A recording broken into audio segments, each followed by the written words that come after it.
Okay, untuk visor depan ni sini ada satu Allen key. Buka yang ni satu je. Lepas tu belakang ni tolak. Depan ni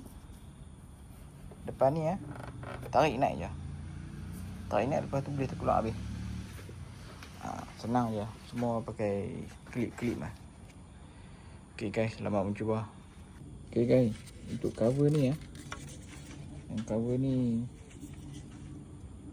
cover tepi ni dia tak ada apa skru pun. Dia semua klip je. Dia ada satu skru kat sini. Lepas buka tu, masa nak buka tu kena congkel dekat sini. Pin belakang ni. Okay, pin belakang macam ni. Kena congkel pakai tool yang plastik ni. Kalau pakai screwdriver nanti ada jadi sumbing kat tepi ni. Cover ni tekan masuk je. Tengok aku tekan macam ni. Okay, masuk sini dulu. Kalau nak buka pun sama step lah. Sini.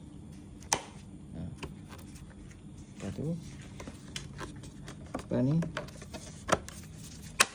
tolak je. Siap.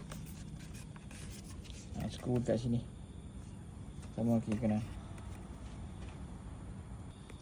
Okay guys, untuk buka cover meter belakang tu hampa kena buka cover depan ni dulu.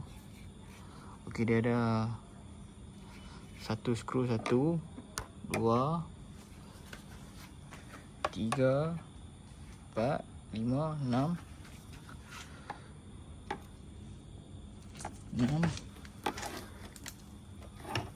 7 8. Lepas tu baru boleh cabut headlight ni.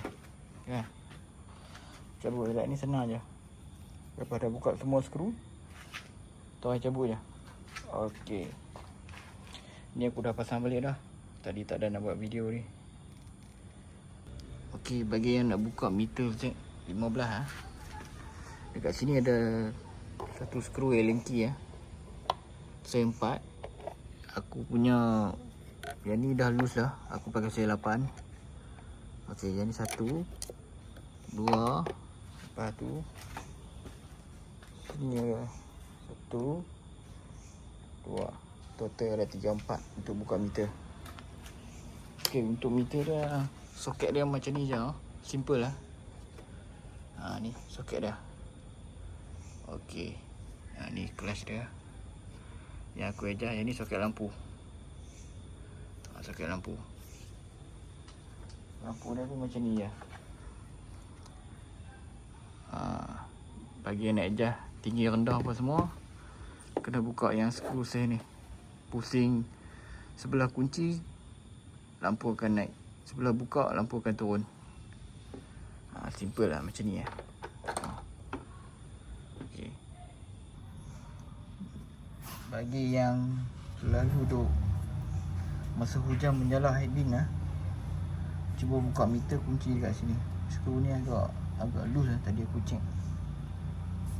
Ni pun aku bawa kunci balik, ada 5 skru. 1 2 3 4 5. Aku pakai screwdriver lah macam ni. Sebab tadi aku kunci agak loose. Ni cuba tengok.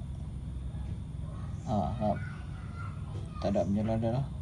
Apa lampu high beam.